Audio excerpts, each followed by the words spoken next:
Hello મિત્રો, કેમ છો બધા? તમે મજામાં હશો? આજે આપણે મંદિરે પ્રસાદમાં જે વસ્તુ બનાવી તેની બધાને ફૂલ રેસીપી આપશું. તો પહેલાં આપણે કઢીની રેસીપી આપી દઈએ. પહેલાં ગુજરાતી કઢી બનાવવા માટે આપણે એની અંદર 4 કોથળી છાશ લીધી છે, 6 લીટરવાળી, એટલે 24 લીટર છાશ છે. એની અંદર 1.25 કિલો જેવો બેસન નાખ્યો છે, આદુ મરચું અને લીમડો પણ આપણે એની અંદર જ નાખી દીધું હતું. પછી આપણે આ તેલ ગરમ કરવા માટે મૂકી દીધું. એની અંદર આપણે સૂકા મરચાં, તમાલપત્ર, પછી બાદિયા અને મેથી સૂકી અને જીરું, આટલી વસ્તુ આપણે અંદર નાખીને એનો પહેલાં વઘાર કરવાનો.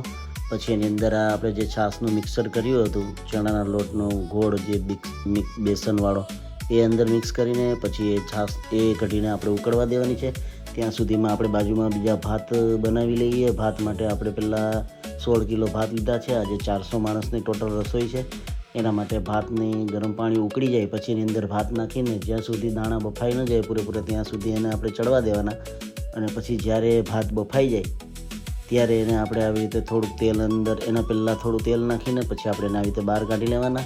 અને પછી આ બધું આપણું પંચકુટિયું જે શાક બનાવવાનું છે આજે, એના બધું આ શાકભાજી તમે જોઈ રહ્યા છો. એના માટે પહેલાં આપણે લઈ લીધું છે ગાજર, પછી દૂધી, પછી વટાણા, પછી બટેકા. આ બધી વસ્તુ આપણે પંચકુટિયા શાક માટે લઈ લીધી હતી. અને પુલાવ ભાત માટે આપણે ગાજર, ફણસી, કેપ્સિકમ, વટાણા, આ 4 આઈટમ આપણે આપણા પુલાવ ભાત માટે પણ લઈ લીધી હતી.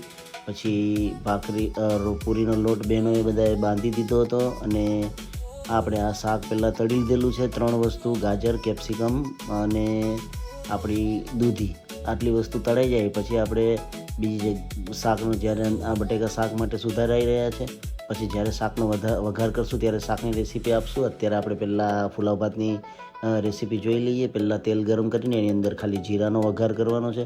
પછી એની અંદર ગાજર નાખી દેવાના પહેલાં, પછી ફણસી, કેપ્સિકમ અને આપણા વટાણા લીલા વટાણાને આપણે પહેલેથી ગરમ પાણીમાં બોઇલ કરી દીધેલા છે, બાફી લીધેલા છે. એ વટાણાને અંદર નાખીને પછી એની અંદર છેલ્લે આપણે બધો મસાલાનું જે મિક્સિંગ કરશું તે મસાલાની પણ રેસીપી હું તમને આપી દઉં છું સાથે સાથે.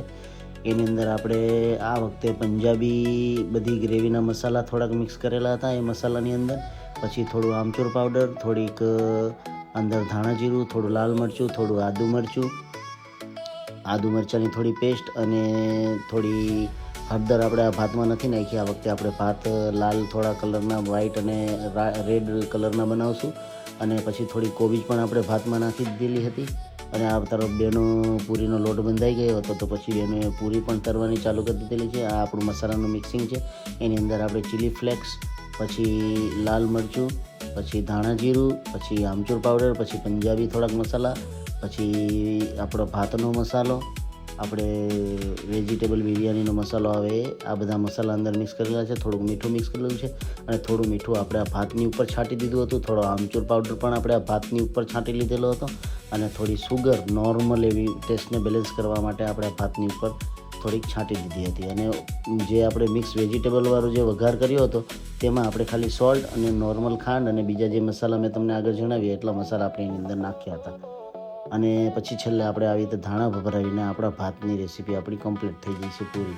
પછી આ બાજુ આપણી કઢી પણ ચડીને તૈયાર થઈ ગઈ હતી. એની અંદર આપણે મીઠું અને ગોળ આપણા ટેસ્ટ મુજબ નાખી દેવાનું કઢીની અંદર. અને આ બાજુ બહેનોની પૂરી પણ તૈયાર થઈ ગઈ છે. તો બહેનોએ પૂરીને પણ તળી લીધી છે.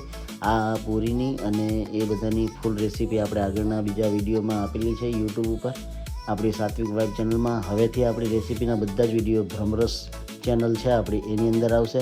ઇન્સ્ટાગ્રામ પર, ફેસબુક પર અને યુટ્યુબ પર આપણી ભ્રમરસ ચેનલ છે, તો એની અંદર તમે જોવાનું ભૂલતા નહીં. એની અંદર બધી જ રેસીપી હવેથી આપણી એ ચેનલ ઉપર આવશે, તો એને પણ સબસ્ક્રાઈબ કરી દેજો, ફોલો કરજો અને તમારો સપોર્ટ આપજો. પછી આપણે છેલ્લે શાકનો વઘાર કરવાનો છે. તો એના માટે આપણે સૂકા મસાલામાં લાલ મરચાં, તમાલપત્ર, પછી બાદિયા, લવિંગ, રાઈ અને જીરું અને લીમડો, આટલી વસ્તુ લઈ લેવાની. અને પહેલાં અંદર બટેકા નાખી દેવાના. અને બટેકા થોડાક જ્યારે ચડી જાય પછી આપણે બીજા વેજીટેબલ અંદર મિક્સ કરવાના છે. તેના માટે પહેલાં આપણે બટેકા નાખીને આ વટાણા નાખી દીધા છે. એટલે વટાણા અને બટેકા બે વસ્તુ સાથે મિક્સ થઈ જાય. અને જ્યારે થોડા બટેકા ચડીને કમ્પ્લીટ થવાની તૈયારી લાગે કે ભાઈ 70% જેવા બટેકા ચડી ગયા, પછી આદુ મરચું નાખી દેવાનું. પછી એની અંદર સિંગદાણાનો થોડો ભૂકો, તલનો ભૂકો, ટમેટાં જે આપણે સુધારેલા હોય તે ટમેટાં, પછી જે આપણે તળેલા મિક્સ વેજીટેબલ હતા એ તળેલા મિક્સ વેજીટેબલ, થોડો વરિયાળીનો ભૂકો અને એ બધા મસાલા અંદર નાખીને આપણે શાકને રેડી કરી નાખવાનું.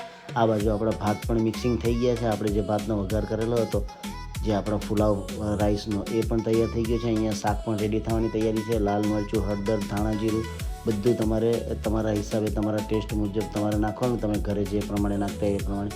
મસાલામાં તમારે એની અંદર મેં તમને આગળ કીધું એવી રીતે સિંગદાણાનો ભૂકો, વરિયાળી, તલનો ભૂકો અને થોડું તમે આમચૂર પાવડર મિક્સ કરી શકો, થોડું ધાણા જીરું, થોડો નોર્મલ એવો ગરમ મસાલો, આટલી વસ્તુ અંદર નાખો, થોડી એવી નોર્મલ સુગર, એટલે તમારું શાક એકદમ જોરદાર બનશે.